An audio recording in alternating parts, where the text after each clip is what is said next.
Hello दोस्तों, कैसे हैं आप सभी। मैं सूरज यादव आपके अपने YouTube channel study mega point में आपका बहुत बहुत स्वागत करता हूं। तो दोस्तों, जैसा कि आप लोग अब मॉडर्न हिस्ट्री के लास्ट क्लास पे आ चुके हैं, इसके बाद आप लोगों के कुछ नारे होंगे और जो भी इंपॉर्टेंट बुक्स होंगी उनको मैं डिस्कस करूंगा। ठीक है, तो आप लोगों की आज मॉडर्न हिस्ट्री की लास्ट क्लास होगी। इसमें आप लोगों को भारत को आज़ादी हम आप लोग दिलवा लेंगे।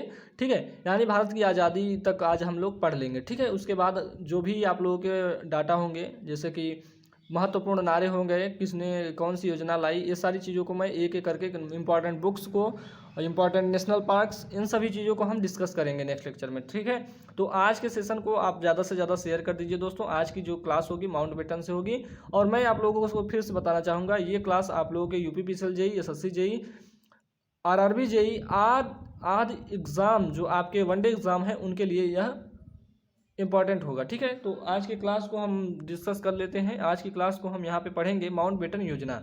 तो चलिए हम आज देख लेते हैं माउंटबेटन योजना क्या थी। तो माउंटबेटन योजना जो है तीन जून 1947 को आई थी भारत में। यानी माउंटबेटन जो योजना है 3 जून 1947 को भारत में आई। अब 3 जून है, जो इसे जून प्रस्ताव भी कहते हैं, इसे जून योजना या जून प्रस्ताव भी कहते हैं। ठीक है, इस बात को भी ध्यान में रख लीजिए, यानी इसे जून योजना भी कहते हैं, ये भी आप लोगों की मिलेगी। चलिए, माउंटबेटन योजना को जून योजना भी कहते हैं, इसको भी आप लोग ध्यान में रखेंगे। माउंटबेटन योजना थी क्या, इसको भी थोड़ा ध्यान में रख लेंगे। इसमें था क्या कि भाई भारत एवं पाकिस्तान के विभाजन का प्रस्ताव था। माउंटबेटन योजना में यही थी, भारत एवं पाकिस्तान का विभाजन का प्रस्ताव था। और दूसरी बात यह थी कि जो देसी रियासतें, मतलब कि जब बंटवारा होगा, देसी रियासतें जो हैं भारत में या पाकिस्तान में शामिल हो सकती हैं। ठीक है, तो इसके लिए बताया गया है। ठीक, यानी देसी रियासतें जो होंगी, देसी रियासतें जो थी वो क्या कर सकती थी, भारत में या पाकिस्तान में शामिल हो सकती थी। लेकिन आगे होता क्या है, इसको भी थोड़ा ध्यान में रख लेते हैं। चलिए, 3 देसी रियासतें ऐसी थी जिन्होंने भारत में मिलने से मना कर दिया। अब देखेंगे 3 देसी रियासतें हैं, इनको थोड़ा ध्यान में रखिएगा। 3 देसी रियासतें कौन कौन सी थी और इनको भारत में कैसे मिलाया जाएगा, इन सभी चीज़ों के बारे में हम डिस्कस करेंगे। चलिए, ये 3 देसी रियासतें थी। पहला हमारा जूनागढ़ था, दूसरा हमारा हैदराबाद था, तीसरा हमारा जम्मू एवं कश्मीर था। तो इन तीनों को मैं एक एक करके पढ़ लेता हूँ। ठीक है, तो जूनागढ़ का जो था मेरे भाई, जो जूनागढ़ था, इसमें सबसे बड़ा महत्वपूर्ण योगदान किसका रहा है, सरदार वल्लभ भाई पटेल को। तो सरदार वल्लभ भाई पटेल को हमारा सत सत नमन है भाई, कि जिन्होंने इतना बड़ा काम किया है। ठीक है, यानी जो छोटे छोटे राज्यों में था, जो छोटे छोटे एक देश में हुआ करता था, जैसे कि अगर आपके सरदार वल्लभ भाई पटेल जी ना होते तो जैसे कि हम लोग अभी हम यूपी में हैं, अगर हमें एमपी में जाना होता तो वीज़ा पासपोर्ट लगता। ठीक है, तो इन सभी चीज़ों से हमें दूर किया कौन, यानी हमें जोड़ा, एकत्रित कौन किया है मेरे भाई, तो ये किए हैं हमारे सरदार वल्लभ भाई पटेल। ठीक है, तो इनके लिए एक बार आप लोग जय हिंद बोलेंगे। और जूनागढ़ को क्या किया, जनमत संग्रह के द्वारा इन्होंने भारत में मिला लिया भाई। जनमत संग्रह के द्वारा क्या कर दिया, पटेल जी ने क्या कर दिया कि भारत में मिला लिया। चलिए, जूनागढ़ तो मिल गया भाई, भारत में मिल गया। अब आती है हैदराबाद। हैदराबाद मान नहीं रहा था, कि मैं कह रहा था कि मैं भारत में नहीं मिलूंगा। लेकिन सरदार वल्लभ भाई पटेल का एक नीति थी, साम दाम दंड भेद। पहले वो मतलब समझाते थे, उसके बाद दाम भी देते थे कि ले लो, इतना पैसा ले लो, भारत में आ जाओ। और समझाते भी थे कि अगर नहीं आओगे, लास्ट इनके पास वही बचता था, एक हाथ में ये रोटी लेके जाते थे, दूसरे हाथ में ये डंडा लेके जाते थे। बोलो रोटी चाहिए कि डंडा चाहिए, तो क्या कहते थे, भैया मुझे रोटी चाहिए, कौन डंडा खाएगा।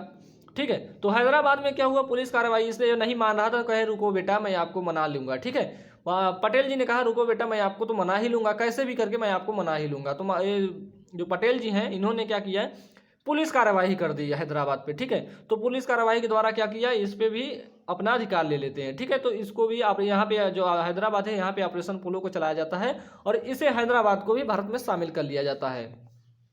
अब बात आती है जम्मू एवं कश्मीर की। तो जम्मू एवं कश्मीर को इसे विलय पत्र के माध्यम से क्या कर लिया जाता है, भारत में मिला लिया जाता था, मिला लिया गया था। ठीक है, तो इसके आगे क्या हुआ कि 1900, अब आपका 370 जैसे कि धारा इस पे लगी थी, जिसके जो माननीय हमारे मोटा भाई, यानी मोटा भाई कौन है, अमित शाह ने इसको अपना एक यूनियन स्टेट बनाया भाई, यानी भारतीय राज्य बनाया, यानी भारतीय राज्य का एक हिस्सा बनाया। यानी अब हमारे देश में कितने राज्य होंगे, 28 राज्य होंगे और 9 केंद्र शासित प्रदेश होंगे। ठीक है, तो इस बात को आप लोगों को ध्यान रखना होगा कि जम्मू कश्मीर पे अब हमारे भारत का झंडा है। ठीक, इस बात को भी ध्यान रखिएगा। तो मोटा भाई को हमारा नमन है कि ये इतना बड़ा काम किए हैं। ठीक है, तो 370 को हटाया, और आगे क्या है, अब चलिए मैं सरदार पटेल जी के बारे में भी बात कर लेता हूँ। इन्होंने इतना बड़ा काम किया है तो इनके बारे में पढ़ना हमें आवश्यक है, ठीक है।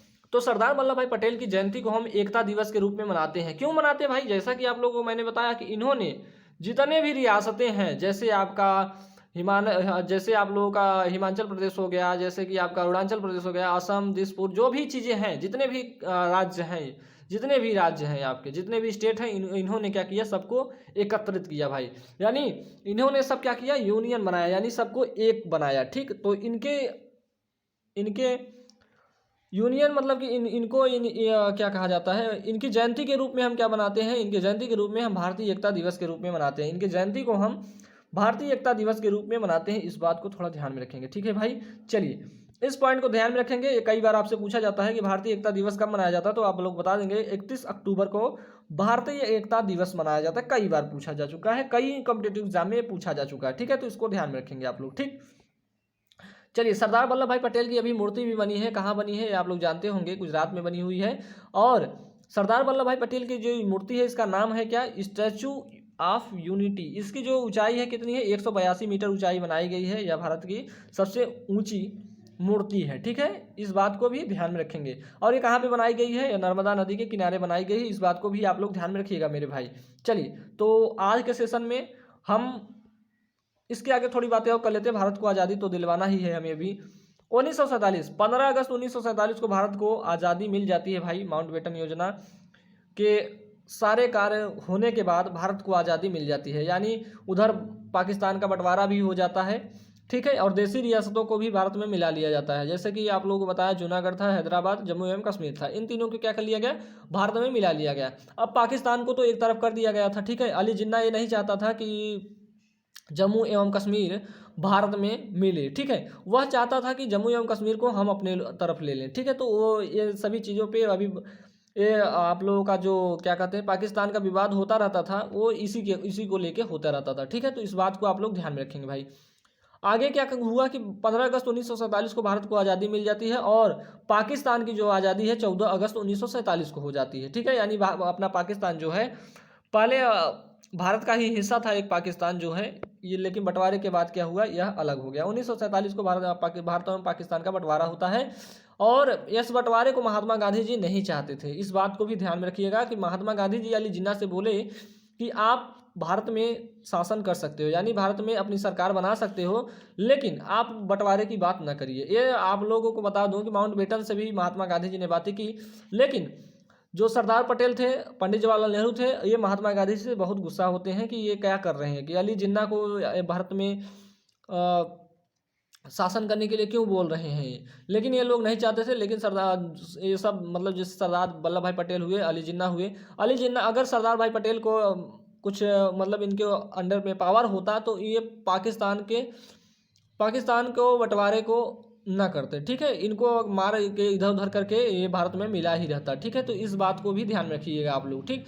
तो आप लोगों को मैंने बताया कि 14 अगस्त 1947 को पाकिस्तान अपनी जयंती मनाता है, यानी आज़ादी के रूप में पाकिस्तान मनाता है, ठीक है।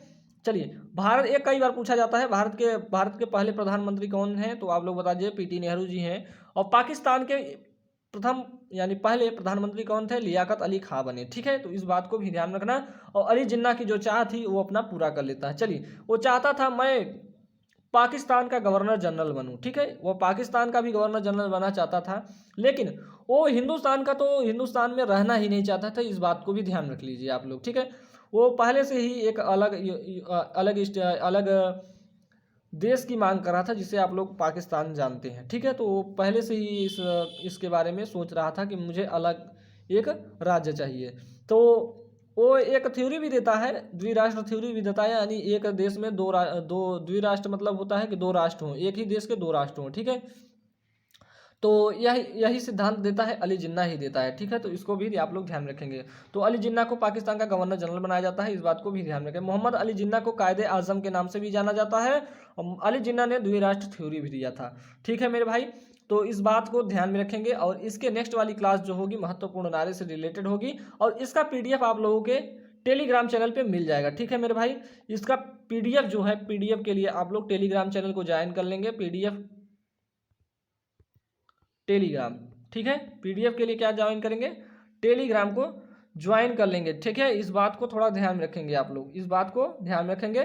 पीडीएफ के लिए आप लोग सभी स्टूडेंट टेलीग्राम को ज्वाइन कर लेंगे। टेलीग्राम पे आप लोग स्टडी मेगा पॉइंट सर्च करोगे तो वहाँ पे मिल जाएगा। क्या सर्च करेंगे? जो चैनल है स्टडी मेगा पॉइंट, वो आप लोग सर्च कर लीजिएगा। ठीक है, इस बात को ध्यान रखिएगा, आपको वहाँ पे सारा लेक्चर मिल जाएगा। और आज की क्लास में आप लोगों की मॉडर्न हिस्ट्री की क्लास एंड होती है। इसके आगे मैं आप लोगों को नेक्स्ट क्लास में महत्वपूर्ण नारे के बारे में डिस्कस करूंगा। तो चलिए आज के लिए इतना ही, मिलते हैं आप लोगों से नेक्स्ट लेक्चर में। अगर आप लोगों ने अभी तक हमारे चैनल को सब्सक्राइब नहीं किया है तो प्लीज़ सब्सक्राइब कर लेंगे और बेल आइकन को भी दबा लेंगे। और मैं आप लोगों से कहना चाहूँगा कि इस क्लास को ज़्यादा से ज़्यादा शेयर करिए। ठीक है मेरे भाइयों, चलिए आज के लिए इतना ही, मिलते हैं आप लोगों से नेक्स्ट लेक्चर में। तब तक के लिए जय हिंद, जय भारत।